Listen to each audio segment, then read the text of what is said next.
మరి కాసేపట్లోనే TDP MLA Kolikapudi Srinivas deadline ముగియబోతోంది. టీడీపీ నేత రమేష్ రెడ్డిని సస్పెండ్ చేయాలంటూ పార్టీ అధిష్టానానికి కొలికపూడి 2 రోజులు డెడ్లైన్ పెట్టారు.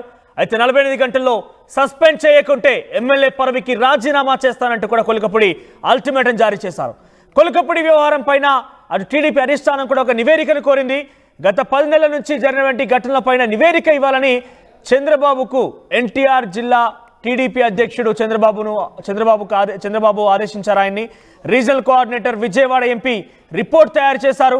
అయితే కొలికపూడి వ్యవహారం పైన పార్టీ హైకమాండ్ సీరియస్ అయింది. ఎన్నిసార్లు చెప్పినా పద్ధతి మారకపోవడం పైన ఆగ్రహం వ్యక్తం చేస్తోంది. రమేష్ రెడ్డిని సస్పెండ్ చేయాలి, లేదంటే రాజీనామా చేస్తానని చెప్పి కొలికపూడి అల్టిమేటం మరి కాసేపట్లో ముగియబోతోంది. మరి ఆయన ఏం చేస్తారో చూడాలి. పార్టీ అధిష్టానం కూడా ఆయన పైన చాలా సీరియస్గా ఉంది. అవసరమైతే పార్టీ నుంచి సస్పెండ్ చేసే అవకాశం కూడా కనబడుతుంది. ఒకసారి కొలికపూడి మాట్లాడిన ఆ సీరియస్ అల్టిమేటం సంబంధించి అదేంటో చూడండి. చేసిన రమేష్ రెడ్డి మీద పార్టీ నాయకత్వం చర్యలు తీసుకోకపోతే 48 గంటల తర్వాత నేను రాజీనామా చేస్తాను.